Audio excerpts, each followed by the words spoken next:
That's how it goes.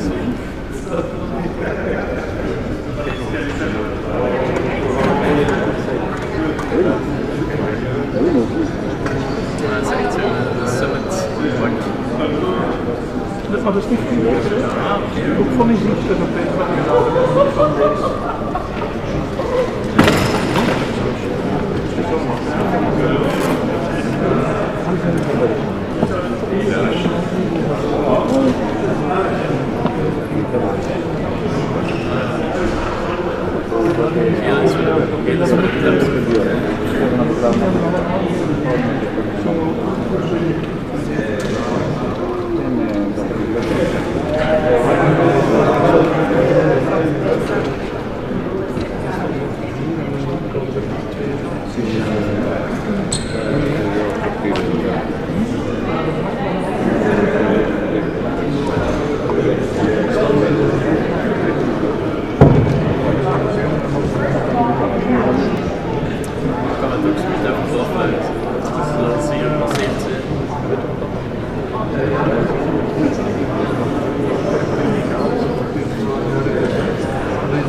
think yesterday at some point everyone understood what this is about. This is about the invoices that people pay that are so high. This is about our industry that really is on the verge of stopping some activity. And I think at some point we understood that, we want to find a solution to that. There's also some concerns, and some countries have legitimate concerns. At some point we understood that a solution is possible if we take into account the legitimate concerns. It was clear that no one was blocking just for the blocking. Some countries just had concerns about security of supply, and we share those concerns. If some countries do not get the gas they need, it's a problem for all of us. And after that moment of a bit through talking, it was clear, and there's a clear mandate that is being given to our energy ministers to develop a package on joint purchasing, on solidarity, on intervention in the gas market. I don't think that the assignment that we give has ever been as clear as now, and the ministers can start working and come up with a package that has a significant impact on the prices. Do you think Germany has done enough efforts? Sorry? Do you think Germany has done enough? I think yesterday we found each other, and we found each other in the fact that if we work in unity, we can help our population and we can help our economy. And it was not a discussion about who's blocking who. It was a discussion about listening to legitimate concerns and finding solutions. And everyone is convinced that we need to intervene in the gas market. We need to have solidarity mechanisms, and we need to work in joint purchasing for a part of what we purchase. And this is the way how, in the short term, we dampen prices. By the way, we've seen it over the past days that the prices have gone down. These prices have to continue to go down, and they have to stay down. And then afterwards, there's a few more fundamental reforms that we are doing to have a solution to the root cause. And the root cause is that we need to balance the supply with the demand and find other sources of supply than the Russian supply. Mr. President, a lot of sleep you didn't have last night, but you seem satisfied this morning. The French president said, however, we need 2 to 3 weeks of groundwork. How many weeks do you see? Yeah, I'm satisfied with the instruction that we gave as government leaders. But we have to understand that what we ask our energy ministers, it's not easy. This is uncharted terrain. This is something that we've never done up to now. So what we ask them is not an easy thing. And I will be satisfied when it's there, and I will be satisfied when the invoices go down. That's the moment that really we can say that we succeeded. But yeah, I agree. I think 2-3 weeks should be enough to get to concrete solutions. What do you expect today?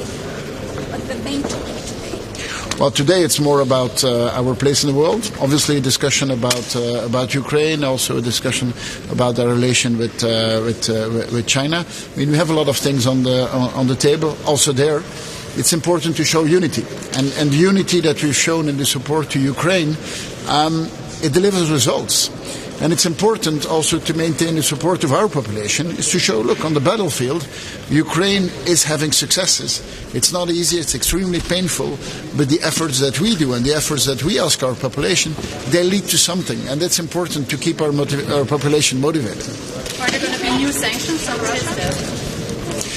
I think that the current package of sanctions is impactful, and that's good, and it's hurting Russia where they need to be hurt. The next element is energy. The less oil and the less gas we buy from Russia, that's what really finances their war, and that way what we discussed yesterday and what we discussed today is intimately linked, the one with the other. So the faster we can say to Russia, we don't need your gas, we don't need your oil, the faster they won't be able to continue financing their war. And on China, how do you see the upcoming visit of Chancellor Scholz going to China with the business delegation? It's normal that we maintain a relation with China, but as always said, it's a relation that is very diversified on different topics. On certain topics, China is a partner, such as, for example, climate change. On some domains, it's a competitor, and it's a fierce competitor. In some domains, we also see that they have hostile behavior. The whole question is, do we evaluate well in which domains what type of relationship we have? I think we should understand that in a lot of economic domains, it's also geostrategic. And in the past, I think we've been a bit too complacent as European countries. I think that over the past months we've understood that in a lot of pure economic domains, geopolitics also play an important role. Iran support Russia, you know that, and it's enough sanction now, just 2%, 3% sanctions is enough. If an additional package of sanctions is being developed, we are in full support of that, because the oppression of the population in Iran is not something that should be tolerated, and the role they play in the Ukrainian war is more and more clear. And there, as European countries, I think we should react. Wait, I have to do a bit the Belgian press too. Alors d'accord, qu'est-ce que vous en dites? Est-ce que vous êtes satisfait de ce qu'il y a débouché sur cette discussion? C'est un grand pas en avant, et les choses qui ont été décidées hier, c'est quand même les propositions qui venaient initialement de la Belgique. Alors quand même, il y a encore beaucoup de boulot. On a demandé au ministre de l'Énergie de développer tout cela. On leur demande de développer quelque chose qu'on n'a jamais fait jusque maintenant. C'est des interventions dans le marché du gaz, c'est un plafonnement dynamique des prix du gaz. Je serai content le moment où les mesures sont implémentées et surtout le moment où les factures baissent. Et c'est ça le moment où on pourra vraiment dire on a réalisé quelque chose. Hier, c'était un grand pas en avant, mais l'objectif final, c'est que les factures baissent. Il y a quand même encore une réticence, notamment de l'Allemagne. Hier, on s'est vraiment regardé dans les yeux et il y a des préoccupations qui sont aussi légitimes. Je comprends que certains pays se disent oui, les prix sont élevés, mais on veut quand même éviter qu'on ait une pénurie d'approvisionnement. Je comprends ça. Et on s'est dit, ben voilà, on comprend ça, on va trouver une solution. Mais est-ce que vous avez vraiment la volonté de réaliser les mesures? Et là, la réponse était clairement oui. Donc c'était un moment qui a vraiment fait bouger les lignes. Maintenant, c'est au ministre de l'Énergie de développer cela, de venir dans quelques semaines avec des mesures qui peuvent entrer en vigueur, et surtout de faire baisser les factures et de les faire baisser d'une manière pérenne. Donc c'est encore un gros challenge pour ces ministres. Mais c'est un pas en avant énorme, et je pense qu'on n'a jamais eu des conclusions qui étaient tellement claires sur ce qu'on demande au ministre d'énergie. C'est à eux maintenant de le développer d'un point de vue technique, mais c'est une manière quand même de faire baisser les factures. Mais voilà, je serai content au moment que ça se réalise.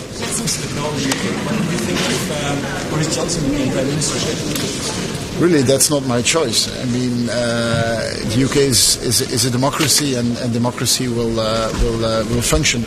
I honestly have no opinion on this, and I shouldn't have an opinion on this.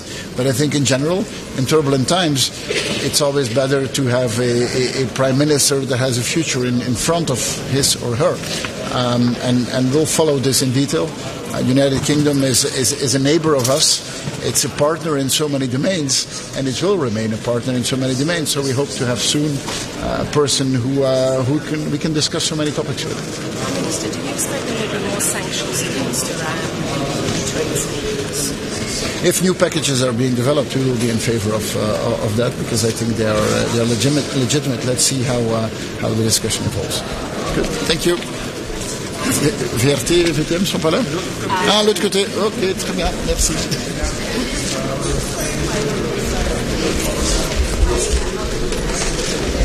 Germany last night to agree to this price cap. Really, what happened yesterday is that we listened to each other. And this was not about one blocking the other. This is about some countries have legitimate concerns. And if Germany, for example, has concerns on security of supply, we have answers to that. And especially Belgium. I mean, we export more gas to Germany than we use ourselves. We are one of the countries that guarantees security of supply. And at some point there was a pivotal moment where we really asked, look, these measures are necessary. We understand your concerns. Do you agree to develop these measures, such as a dynamic price cap? Or is this actually going to lead to nothing? And this was a moment of truth and a moment of confidence where those countries said, look, we want to make this work if you listen to the concerns we have and if you take it into account. And I don't think we've ever had a clearer mandate that we give to the ministers of energy. I think this is a big step forward, but still, I will be satisfied when the measures are there. And even more importantly, the moment that the prices go down and the invoices go down and they stay at a low level. That's what we need to achieve, and that will be success. Today is a big step, but it's not success yet. Of course. And in the meantime, so when can we expect the proposals to actually be finalized? You've mentioned 2 to 3 weeks. Yep. And then how long until implementation, Prime Minister? I think that there's a summit of the energy ministers next Tuesday. I think they might need a second summit because it's actually quite complex what we ask them. I mean, this really is uncharted territory and we ask them to do something very complex.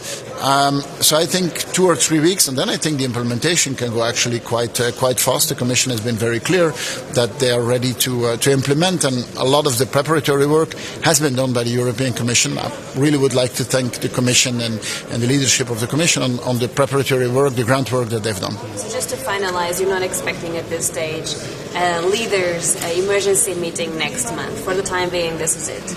No, I think around the table yesterday it was quite clear that we give a mandate to the energy ministers. We ask them to work in respect with one another and not really put someone in the corner and force them through something. Really take into account the concerns, and I have full confidence that the ministers of energy will be able to solve this. And I would really be surprised if a next council is necessary. Thank you very much. Good, thank you.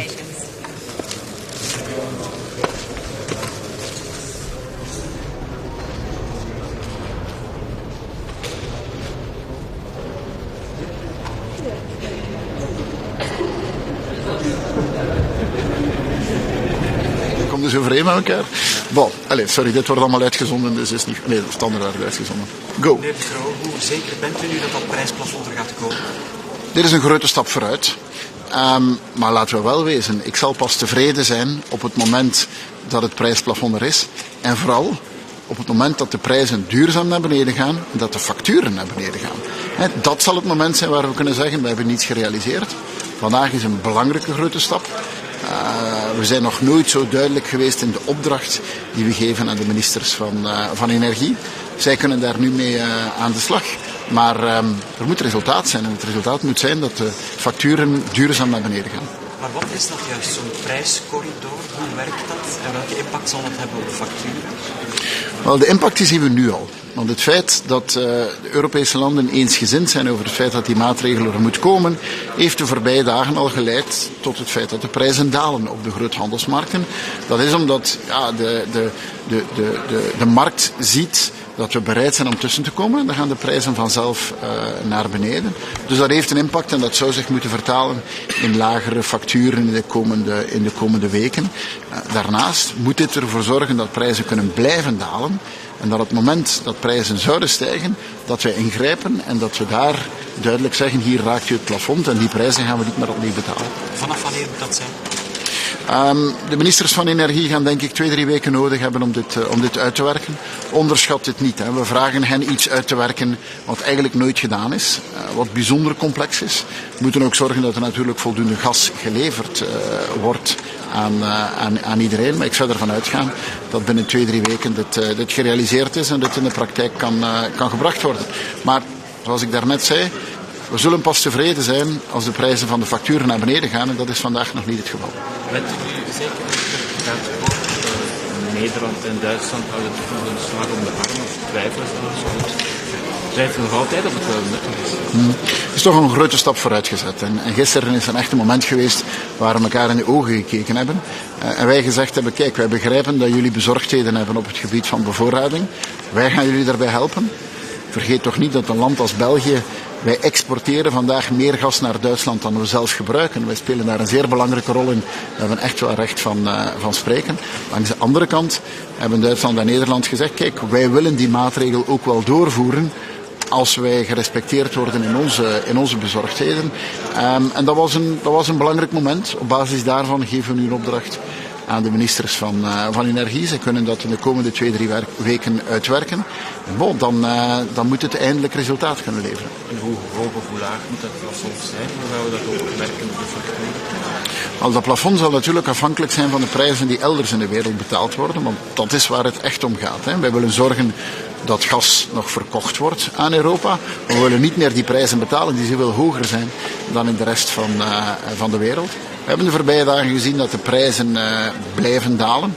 Wij willen dat die prijzen nog verder gaan dalen. En vooral, dat mochten ze opnieuw naar omhoog gaan, dat we dan kunnen ingrijpen. Dit zijn de tijdelijke maatregelen die we nodig hebben om eindelijk die facturen naar beneden te krijgen. En binnen een aantal maanden, in de loop van volgend jaar, zullen we waarschijnlijk tegen Rusland ook kunnen zeggen, we hebben uw gas niet meer nodig. We hebben intussen voldoende andere oplossingen gevonden. En dan zullen we die prijs van die onzekerheid niet meer allemaal samen moeten betalen. Oké, bedankt. D'abord, RTBF, et puis je reviens chez vous.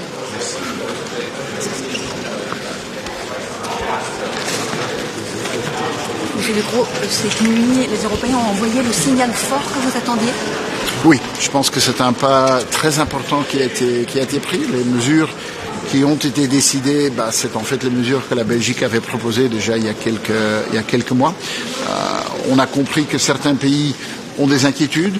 On leur a garanti qu'on trouvera des solutions à ces inquiétudes. Et d'un autre côté, ces pays ont dit, voilà, on ne va pas bloquer la chose. On donne une instruction claire au ministre de l'Énergie, qui ont maintenant quelques semaines pour mettre cela sur musique.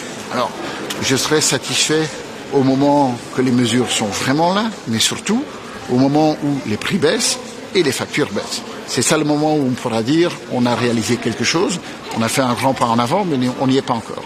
Parce que l'Allemagne, notamment, s'offre la possibilité de faire marche arrière. C'est vraiment un accord.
The discussions were intense yesterday, but we reached an agreement, and that's good. Today we're going to focus on Ukraine, and I think we have a few things that we have to do. First of all, we have to talk about the use of freezed assets that we have, Russian freezed assets. We have over 300 billion freezed assets, and how we can use them in benefit of Ukraine. Second, we definitely have to discuss the legal response to the crimes of aggression that have been committed, and how to make a separate tribunal to prosecute those, because war crimes are prosecuted by the ICC and Ukraine, but crimes of aggression can only be prosecuted by a separate tribunal, and I see that European Union could be the leader in this way. And of course, we heard yesterday from Ukrainian President the terroristic acts that Russia is doing in Ukraine, mining the dam. This is pure terrorism. If you look at the definition of terrorism, this is what it is. It is to make us afraid. It is to make us refrain from the decisions that we would otherwise make. And this is awful that is possible to do this in year 2022. Can we expect sanctions against Russia? We have proposed a new package, but it is, of course, becoming more and more difficult because we don't have so many tools in our toolbox anymore. But that's why I say that we have to focus on giving the legal response as well. We have been given a very strong political response, but the legal response in prosecuting the crimes. How much support is there from other leaders for this tribunal? We have had discussions, and there are a few hesitations on different from different countries, but it is how it has been with other things as well. I think it needs convincing. We are 27 different member states with 27 democracies, and democracy takes time.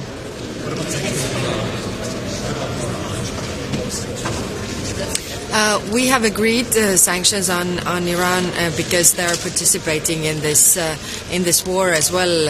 I think we're going to discuss Iran today, and we're going to discuss also China and developments there. On China, what is Estonia's view on relations to the China as they stand?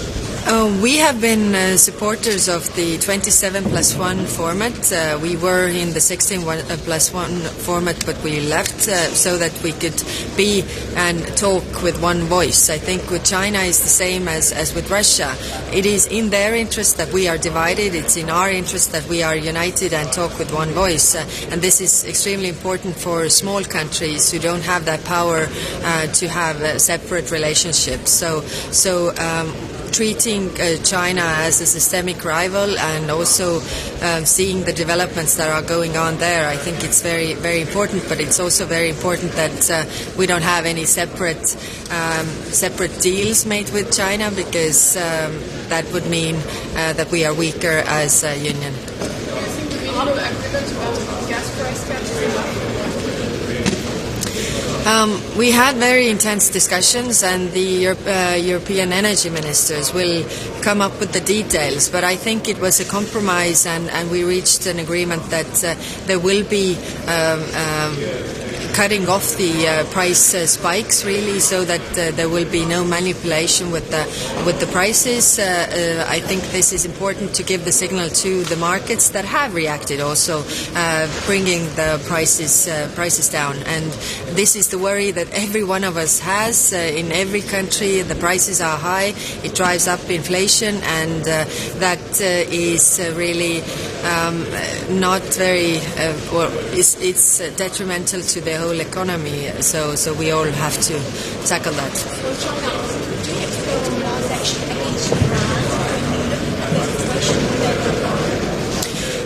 We definitely are very concerned about the human rights issues in Iran, and we're going to discuss this today. What are the steps that we can take? Okay, thank you.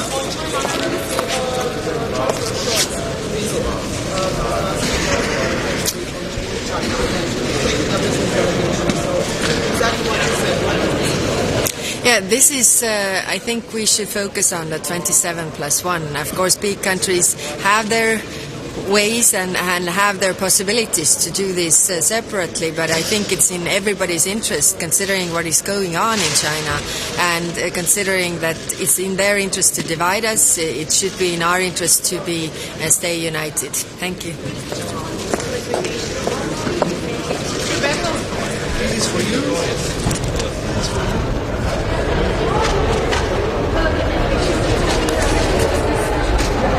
Wir haben uns ja ein paar Stunden vor dem Treffen von gestern gesehen. Es schien nicht so aus, als ob wir eine Lösung finden würden. Man hat mich sogar gefragt, wie viel Unterwäsche und Hemd ich mitgebracht hätte. Das heißt, wir hatten uns für ein längeres Wochenende vorbereitet und wir haben trotzdem eine Einigung gefunden und das ist gut. Auch wenn wir selber, und das ist auch besser so, nicht über alle Technicalities im Rat diskutieren, aber bei den Energieministern die Hausaufgaben weitergegeben haben. Bitte? Also ich finde es immer schrecklich, wie man immer kritisieren muss. Also jeder hatte eine Meinung und Hauptsache wir haben eine Einigung nachher. Ich glaube, das ist der Erfolg Europa, dass wir zusammen Lösungen suchen. Wir haben immer Positionen, die von 1 auf 100 geben und meistens ist 50 die Mitte da, wo wir uns treffen. Und hier ist, glaube ich, ein guter Kompromiss, wo wir analysieren auch. Was gut auf dem Papier steht, kann manchmal auch nachher Folgen mit sich bringen, die nicht gut sind für Europa. Und deswegen ist es schon gut, diese Analyse zu machen und dann die richtige Schlussfolgerung zu ziehen. Voilà. Ist immer noch keine Lösung Preiscap, oder ist das nicht? Also wir hätten vor Monaten schon die Analyse machen können. Das steht fest. Aber was wichtig ist beim Price Cap, und das sollten wir nicht vergessen, dass auch im Moment China sehr langsam funktioniert. Wenn morgen der Covid vorbei ist und die Zero-Covid-Politik in China vorbei ist und China wieder losfährt und Energie braucht und mehr anbietet als wir als Europa und wir haben überhaupt keine Energie, habe ich lieber Energie wie ein Preiscap. Das heißt, mit dem Korridor oder mit den Möglichkeiten, die wir gegeben haben, haben wir auf jeden Fall die Garantie, dass wir noch beliefert werden. Weil Preiscap ohne Energie hilft dem Preiscap auch keinem.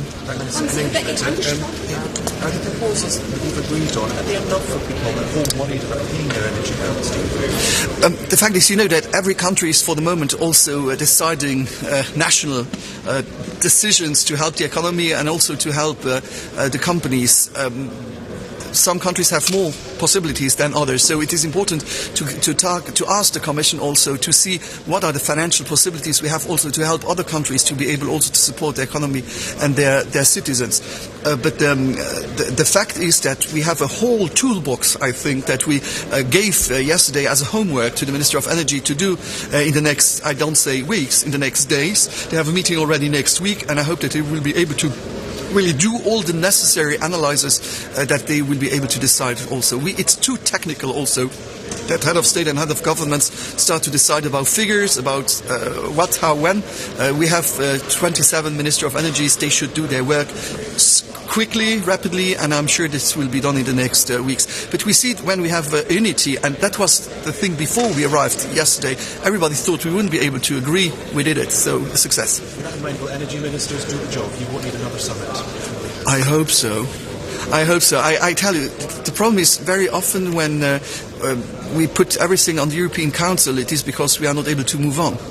And so I saw it also with the climate goals. When we speak here, we have the smallest common interest. It's not that we want in the Energy Council to put countries in a minority.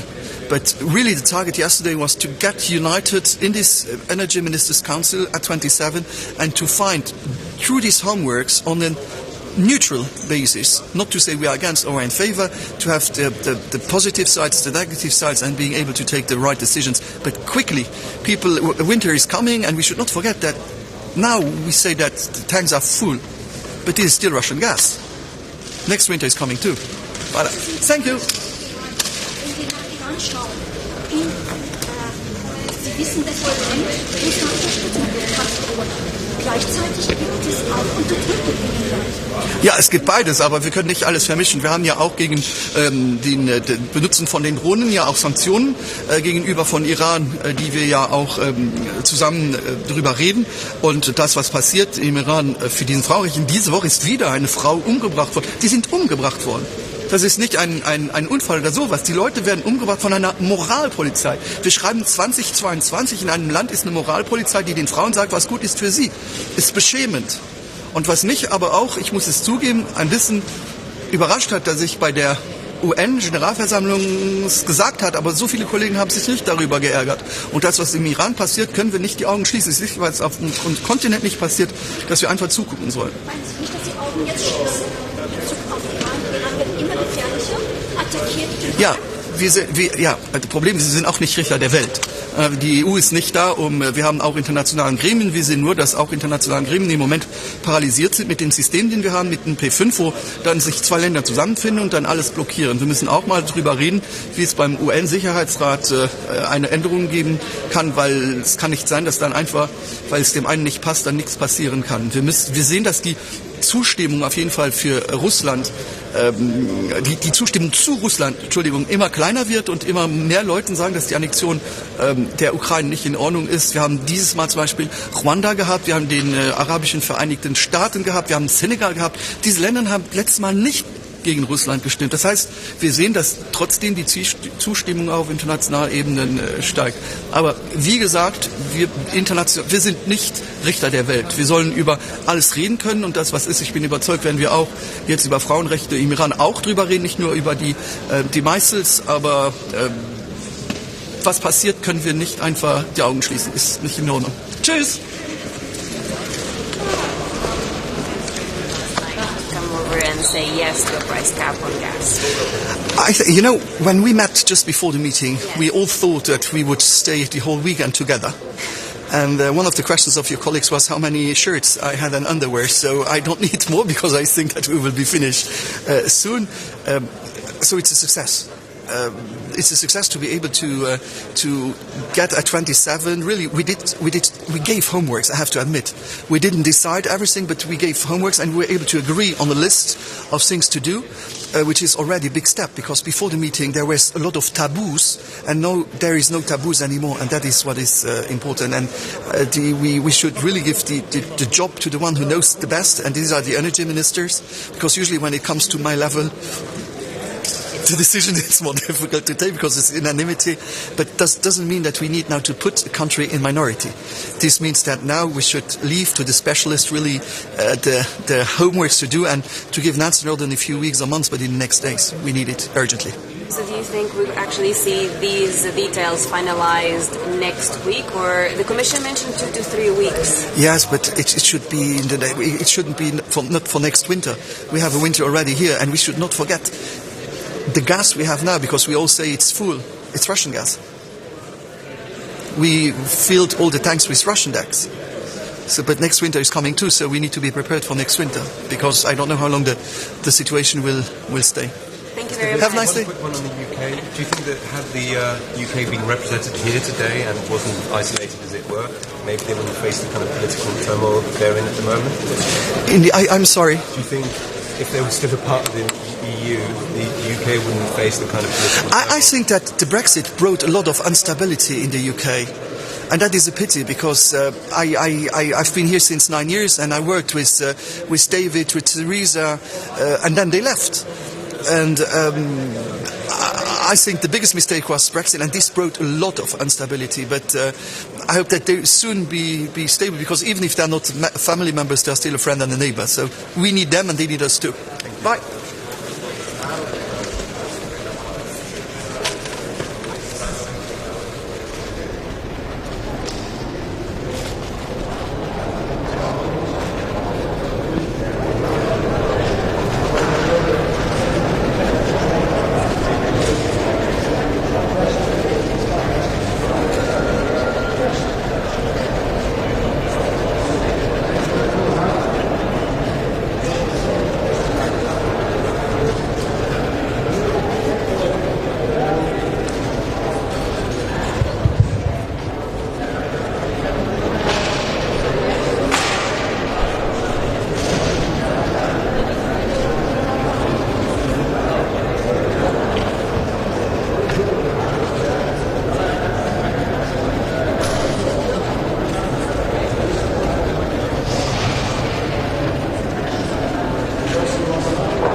tunnin yöunien jälkeen tänään jatketaan Eurooppa-neuvoston kokousta ja aiheena meillä ovat Ukrainan tilanne.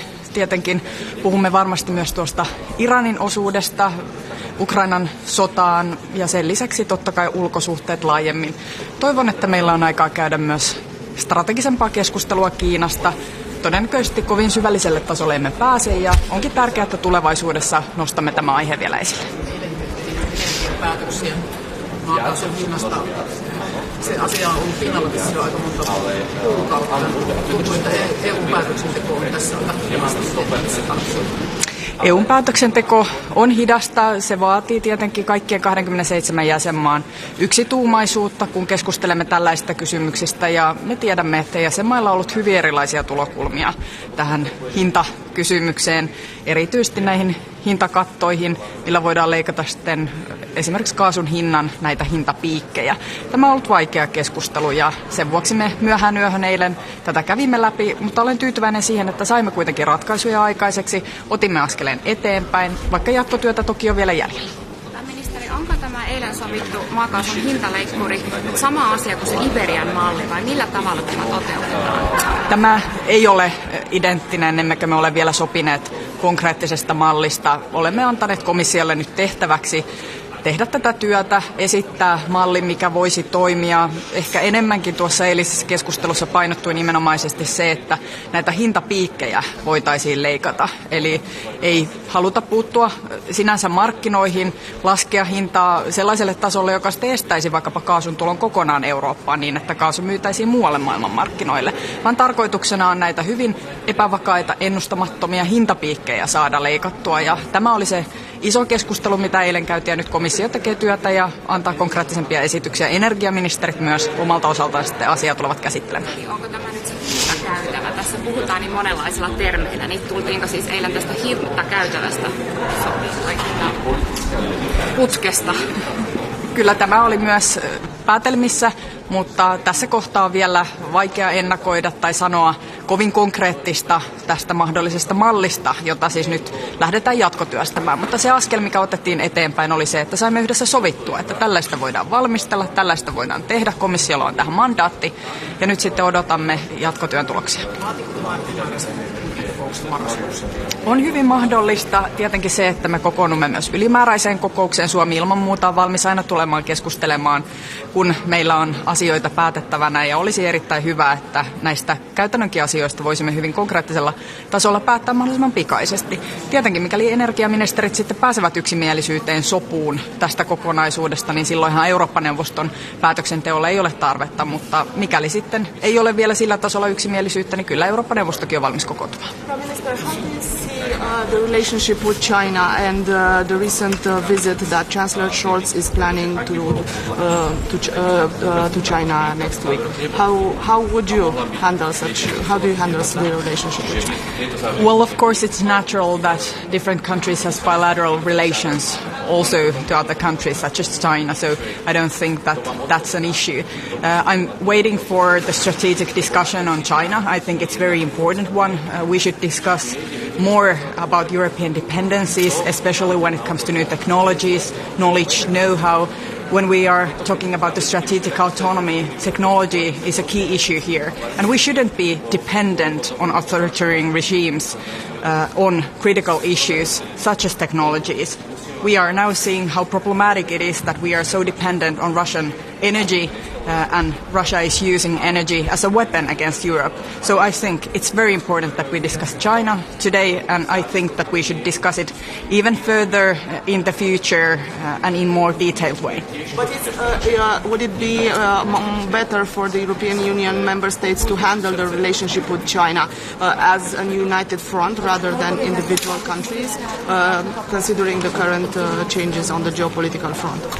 Well, of course, I think that the European Union and the 27 member countries should also discuss with China on different matters, but that doesn't mean that different countries can also have bilateral relations and discussions with China. I think that's very natural that countries is also discussing bilateral. Ministers to go to China with the business delegation, does that go against the idea of reducing our dependencies on China at this moment? Well, I think the dependency issue and also the autonomy issue is something that we should discuss together. That doesn't mean that there cannot be any economic relations with China, but that means that we shouldn't be building that kind of strategic and critical dependencies on authoritarian countries. And I think technology is key here. And we have to look in the future. This might not be the issue today, but it certainly will be in the future. It's not a wonder that the United States and China and also other countries is putting a lot of money to create new technologies. And I think Europe should do the same. We should be more stronger when it comes to know-how, knowledge of new technologies. We should also be able to produce all the key technologies that we would need in the future and work with other democratic countries also to build this kind of export routes together with the United States, with Great Britain, with Japan, with South Korea, Australia, India, New Zealand, for example. So we should also have much more stronger democratic countries' cooperation when it comes to these critical issues, just as technologies. Against Iran? The sanctions has already been set up, and I think we will discuss it today when we are discussing about Ukraine. I think we will discuss about the participation of Iran in Ukraine's war. Ministeri, uskotte, että eilen tehdyillä päätöksillä on vaikutusta sähkön hintaan Suomessa? Tietenkään Suomi ei ole niin riippuvainen kaasusta eikä fossiilisesta, kuten monet muut Euroopan maat, mutta kyllä ilman muuta se, että me saamme rauhoitettua energiamarkkinoita eurooppalaisella tasolla, se tulee rauhoittamaan myös Suomen energiamarkkinoita, pohjoismaista energiamarkkinaa, eli ilman muuta kaikki nämä yhteiset työkalut, se, että me eurooppalaisella tasolla voimme puuttua niin energian saatavuuteen liittyviin ongelmiin kuin sitten tähän hintakysymykseen, niin kyllä se hyödyttää Suomea. Ja tuosta Kiinasta yksi, että onko mahdollista, että tuo Kiina-keskustelu lähtisi politisoitumaan tuolla sillä tavalla, että siitä tulisi jotain ristivetoa siitä, miten pitäisi suhtautua. Onko se tämän tyyppinen aihe vai onko tämä ihan läpihuutojuttu, tämä Kiina-keskustelu? No, vaikea vielä ennakoida, millä yksityiskohtaisuuden tasolla tänään käymme Kiina-keskustelua, mutta se on selvää, että tähän on erilaisia näkökulmia, tulokulmia. Varmasti moni maa haluaa ajatella, että asiat voivat jatkua kuten ennenkin. Itse ajattelen hyvin voimakkaasti niin, että meidän pitää oppia tästä nykyisestä kriisistä, energiakriisistä ylipäätänsä, Ukrainan sodasta se, että me emme voi olla naiveja, me emme voi olla sinisilmäisiä, me emme voi rakentaa riippuvaisuuksia kriittisissä kysymyksissä autoritäärisiin maihin. Ja teknologia tulee olemaan tulevaisuuden iso kysymys, kun meidän yhteiskuntamme tulevat olemaan täysin digitalisoituneita, kaikki alkaen liikenteestä, kouluista, sairaaloista, yhteiskunnan muista toiminnoista tulevat olemaan digitalisoituneita. Jos näitä toimintoja rakennetaan sellaisten autoritääristen maiden teknologian varaan, jotka sitten myöhemmin voivat käyttää näitä kiristysruuvina meitä vastaan, niin mielestäni se on politiikka, johon meidän ei pidä ryhtyä, vaan meidän pitää ehkäistä näitä tilanteita ennalta, ja sen vuoksi on äärettömän tärkeää keskustella siitä, millä tavalla Eurooppa vahvistaa omavaraisuutta, miten me irrottaudumme kriittisistä kytköksistä. Se ei tarkoita, että kaikki kauppa loppuisi, vaan kriittisissä kysymyksissä meillä pitää olla omavaraisuutta, kykyä tuottaa teknologioita, kykyä suunnitella teknologioita. Euroopan pitää vahvistaa tässä juoksuansa. Me olemme todella riippuvaisia tällä hetkellä niin Kiinasta kuin myös Yhdysvalloista, mitä tulee teknologioihin. Ovatko suomalaiset tarpeeksi tietoisia näistä Kiinan riskeistä? Sanoisin, että suomalaiset yritykset ovat varmasti tietoisempia kuin monet muut maat. Itsekin olen keskustellut monien suurempien yritysten kanssa, ja kyllä tämä Kiina on aihe, joka nousee esille. Olen myös tavannut totta kai kollegoita eri maista ja keskustellut tästä kysymyksestä, ja mielestäni on tärkeää, että tänään tämä keskustelu nyt aloitetaan. Se ei varmasti lopu, vaan sitä tullaan jatkamaan, ja tähän pitää suhtautua vakavasti. Ei voi olla niin, että myydään infrastruktuuria kiinalaisille toimijoille, rakennetaan riippuvuussuhteita, jotka sitten myöhemmin löydämme edestämme, kuten venäläisen energian kanssa on käynyt. Pääministeri, minkälaisen viestin Eurooppa-neuvosto lähettää Ukrainalle? Toivottavasti vahvan viestin tuesta. Ensinnäkin tämä makrotaloudellinen apu, josta on jo sovittu, se pitää laittaa liikkeelle mahdollisimman nopeasti. Me tarvitsemme myös rakenteellisempaa tukea Ukrainalle, rahallista tukea Ukrainalle. Totta kai asetoimituksia pitää edelleen toimittaa Ukrainan jäsenvaltioiden toimesta, ja pakotteita voidaan meidän mielestämme yhä kiristää. Minkälaisia pakotteita voisi olla harkinnassa, mitä aiottaa?